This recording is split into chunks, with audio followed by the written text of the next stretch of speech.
오늘은 공군 예비역 준장이신 정광선 전 단장님을 모시고 KF-21 전투기와 K방산에 대한 이야기를 나눠보도록 하겠습니다.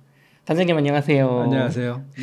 네, 단장님 간단하게 자기소개 부탁드리겠습니다. 예, 저는 공군사관학교를 졸업하고 31년 동안 공군 조종사로서 생활을 하다가 그 와중에 이제 방위사업청에서 항공기를 개발하거나 구매해서 공군에게 지원해주는 그런 역할을 하다가 전역한 이후에는 지금 한국형 전투기가 한창 개발 중인데 그 KF-21이라는 한국형 전투기 초대 단장을 지냈습니다. 네, 단장님 그 우리나라 공군 전력을 제가 이렇게 조사를 해보니까 F-35, F-15K, F-16 뭐 FA-50, F-5 제공호 등 여러 전투기가 있었거든요. 네. 근데 여기에 보면은 하이와 로우라는 개념이 있다고 하는데 요게 조금 어려울 것 같은데 한번 설명 좀 부탁드립니다.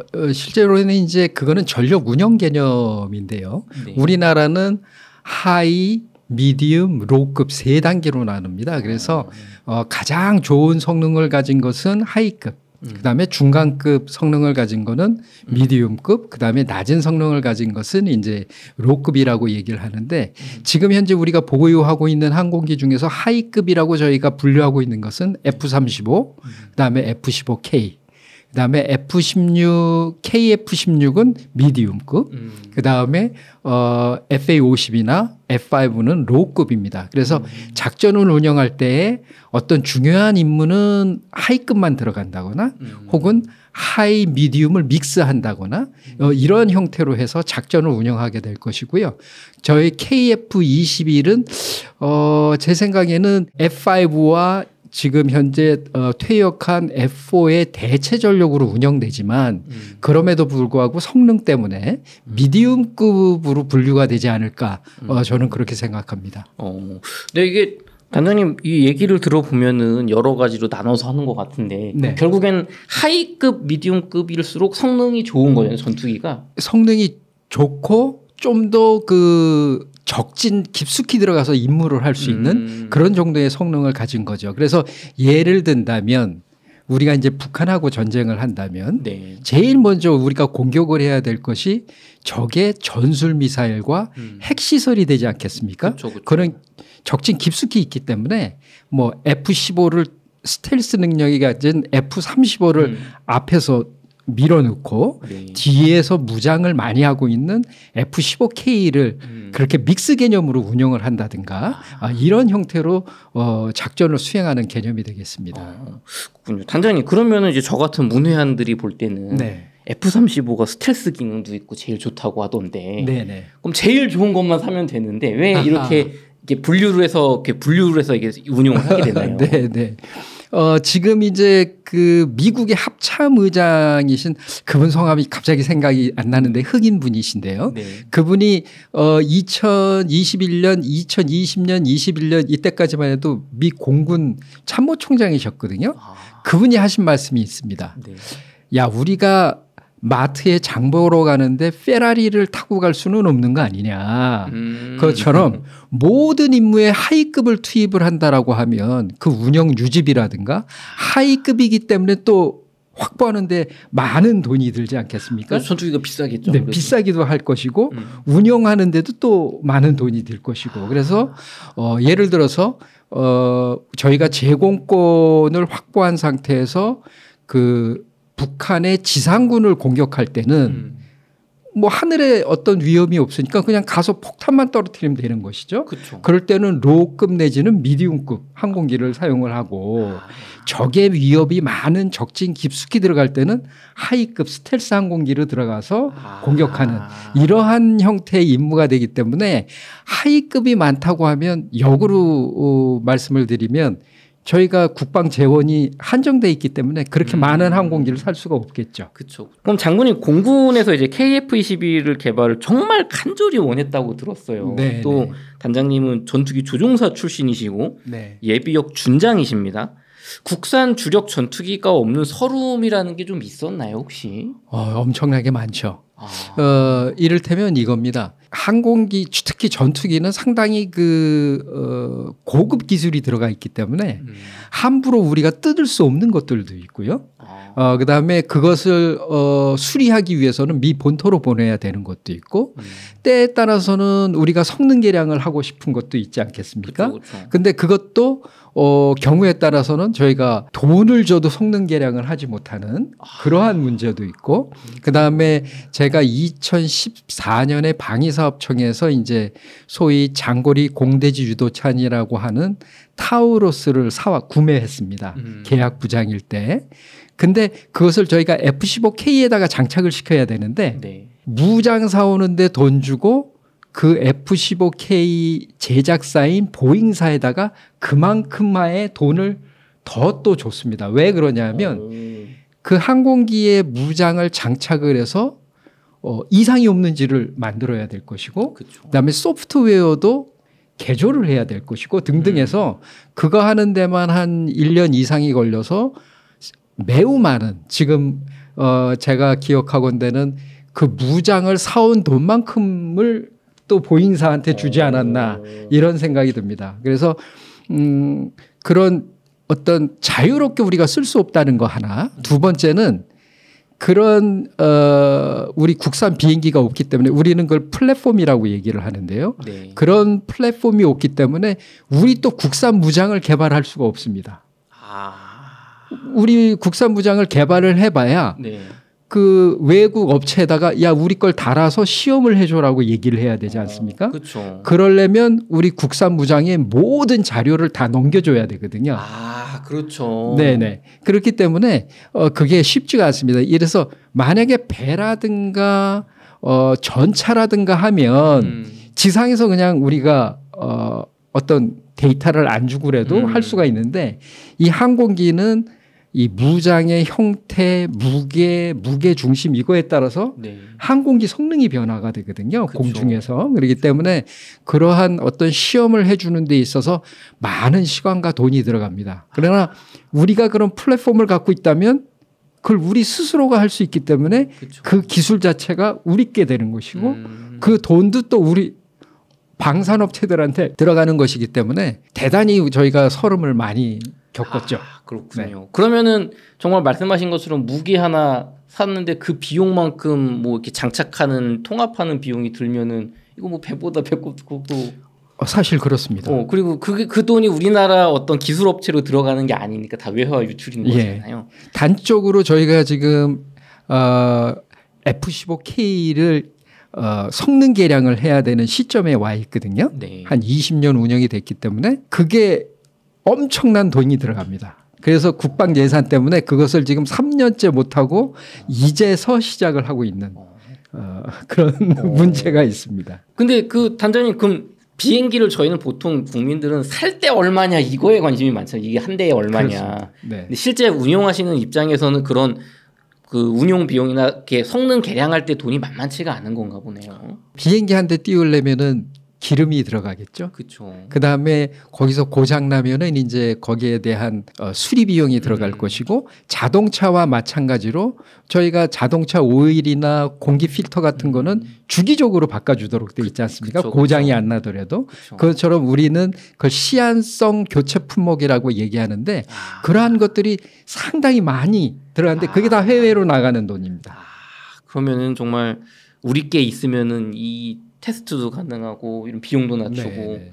있을 텐데 그러면은 KF-21이 정말 말씀하신 국산 뭐 미디움급 전투기가 되는 건데 KF-21은 어느 정도의 성능과 목표를 좀 가진 채로 이제 개발이 된 전투기인가요? 소개 부탁드릴게요. 일단 성능에 대해서 말씀을 드리면 일단 속도는 최대 속도가 마하 1.8입니다. 마하 1.8은 이제 고도에 따라서 이렇게 우리가 흔히 얘기하는 시속이 조금 바뀌기는 하는데 왜냐하면 공기 밀도가 틀려져서 대략적으로 시속 2200km. 와, 그러면은 서울에서부터 부산까지 직선으로 가는 게 아니고 이제 저희가 자동차로 갈 때 대략 한 400km에서 420km 정도 되지 않습니까? 그쵸. 그거를 10분 내에 주파할 수 있는 그런 속도.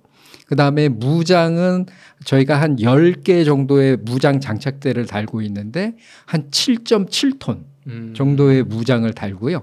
다목적 항공기이기 때문에 뭐 공대공 임무, 공대지, 공대해 임무 모든 것들을 소화할 수가 있고 그다음에 이제 특히 저희가 이 항공기를 개발할 때 중점을 뒀던 것은 네. 확장성입니다. 확장성의 개념은 뭐냐면 네. 앞으로 우리가 성능 개량을 어떻게 할 것인가를 미리 계획을 세워서 공간도 좀 그런 걸 마련을 해놨고요. 네. 예를 든다면 요걸 스텔스 성능을 갖게 하기 위해서 지금 현재는 외부의 무장이라든가 장비를 장착하지만 그걸 내부로 넣을 수 있도록 내부 공간도 지금 현재 비워놓고 있는 그런 상태고 그다음에 부분적으로 다는 스텔스 설계와 그다음에 스텔스 도료도 발라놓고 나중에 어떻게 하면은 좀 더 스텔스에 가까운 형태로 만들 수가 있을까 하는 그런 확장성에 중점을 뒀기 때문에 네. 향후 계속 성능은 더 좋아질 것이다.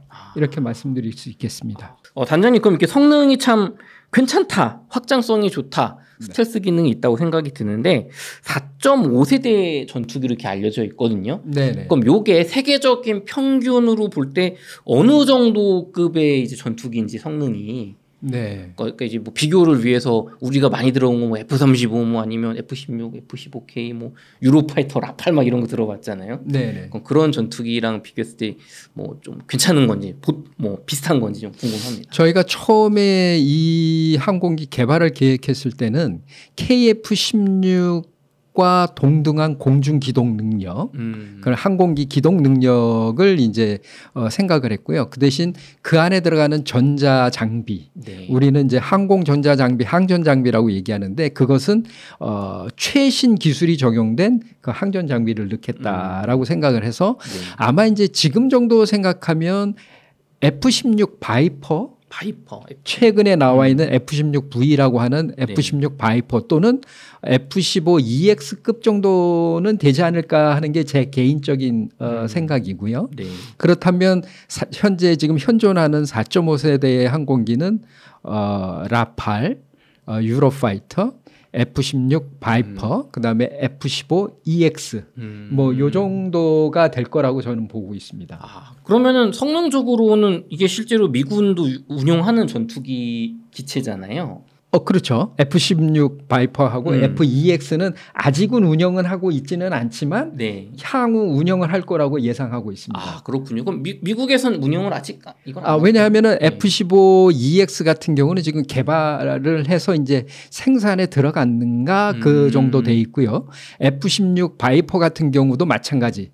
지금 생산을 해서 생산 중에 있는데 실질적으로 저희 KF-16을 개조 개발을 하고 있거든요. 네. 그것이 이제 바이퍼급이 되겠습니다. 그렇군요. 그럼 말씀해 주신 걸 들어봤을 때 구분해서 말씀해 주신 거죠. 저는 그냥 F-16 CD나 V나 그냥 다 F-16이다 생각을 했는데 네. 결국 성능이 좀 개량이 되는 게 큰 거잖아요. 그렇습니다. 거기에 대한 뭐 레이더라든가 전자장비 이런 것들을 다 교체를 했기 때문에 네. 성능이 업그레이드가 돼 있죠. 그럼 미군도 이걸 이제 업그레이드를 해야지 운용할 정도로 어쨌든 상당히 뭐 완전 최고급은 하이급은 아니더라도 정말 최신급에 있는데 우리가 만든 KF-21이 그 정도 성능이 나온다는 거잖아요. 예, 저는 뭐 그렇게 자신하고 있습니다. 그렇군요. 그러면은 KF-21이 저희가 이제 양산이 정말 되면 네. 이 우리나라 공군 어떤 운용 개념에서 어떤 효과가 좀 있을 수 있을까요, 앞으로?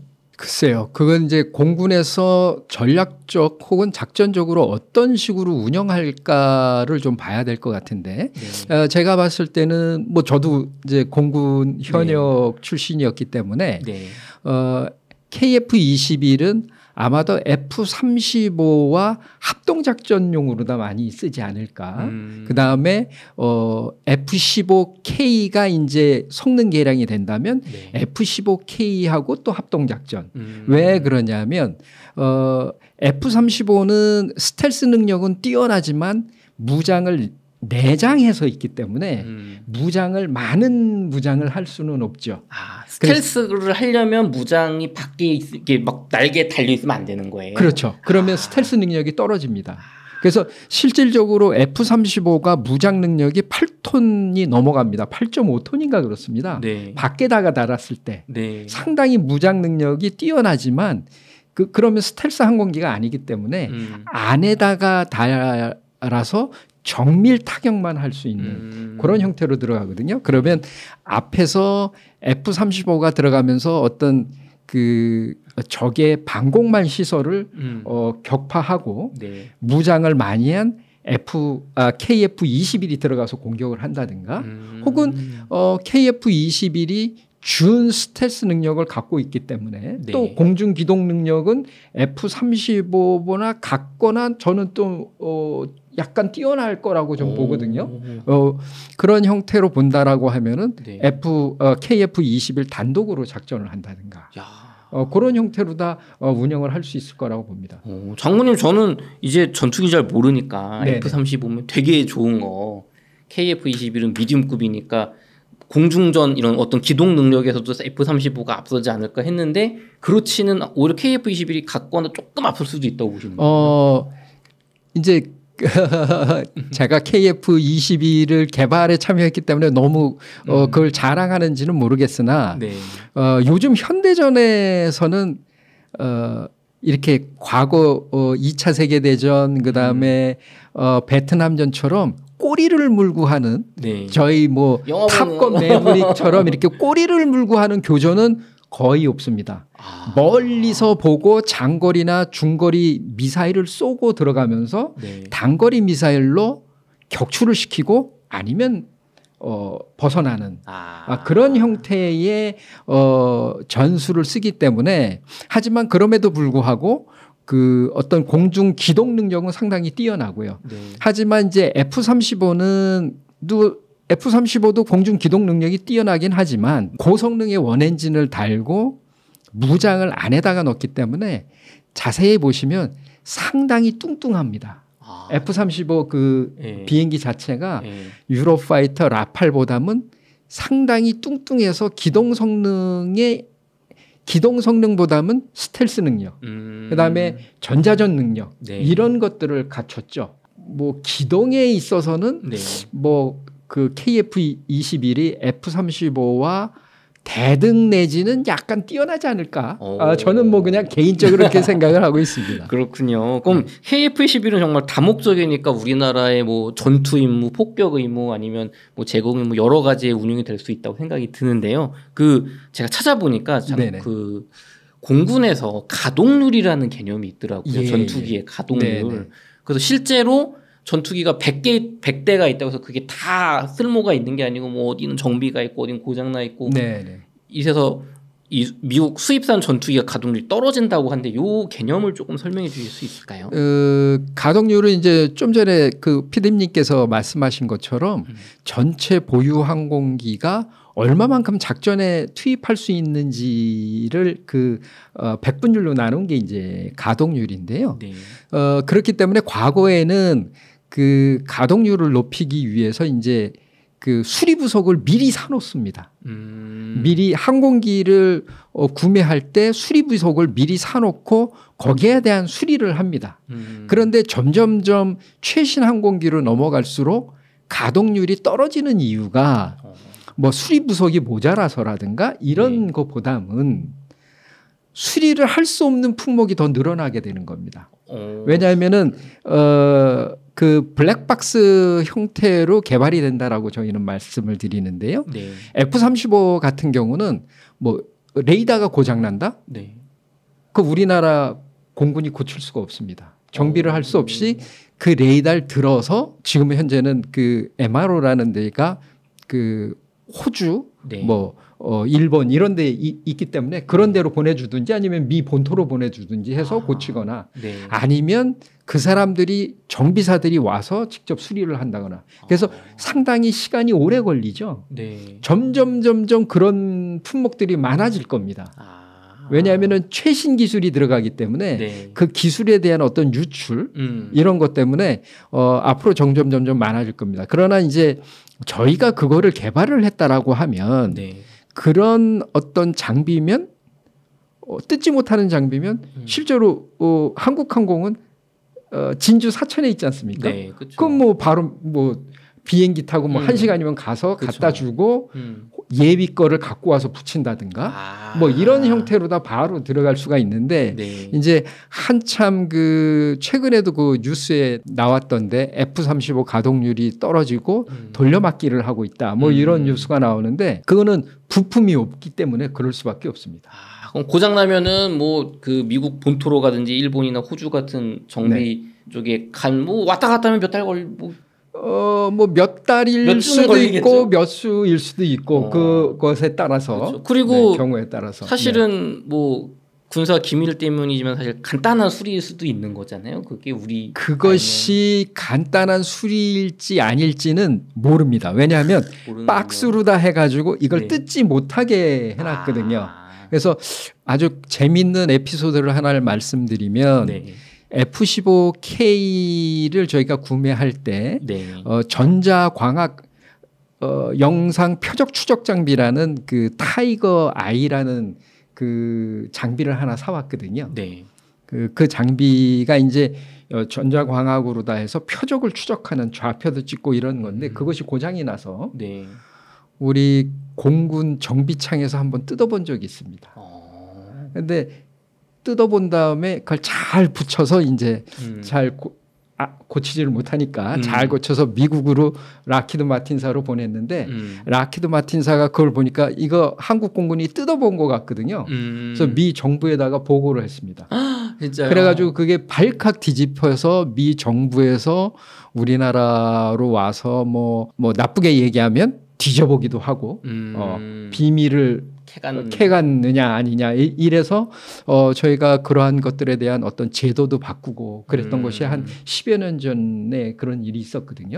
그래서 이제 우리도 KF-21을 해외에 팔게 되면 네. 그런 역할을 해야 될 것이고요. 그쵸. 왜냐하면은 기술에 대한 유출이 상당히 중요하니까. 그쵸. 그래서 그거는 앞으로 항공기가 첨단화되면 첨단화될수록 네. 그러한 어떤 수리하는 기간 네. 이런 것들은 더 늘어날 거라고 저는 봅니다. 그럼 우리도 뭐 미국이 딱히 나빠서가 아니라 기술 보호를 위해서 당연히 하는 거고 우리도 그렇게 해야 될 거다. 우리도 그렇게 당연히 해야 됩니다. 그렇군요. 네. 그럼 참 우리 손으로 이거를 개발했다는 게 다행인 것 같습니다. 그러면은 단장님 이어서 KF-21 이야기 조금 더 나눠보도록 할게요.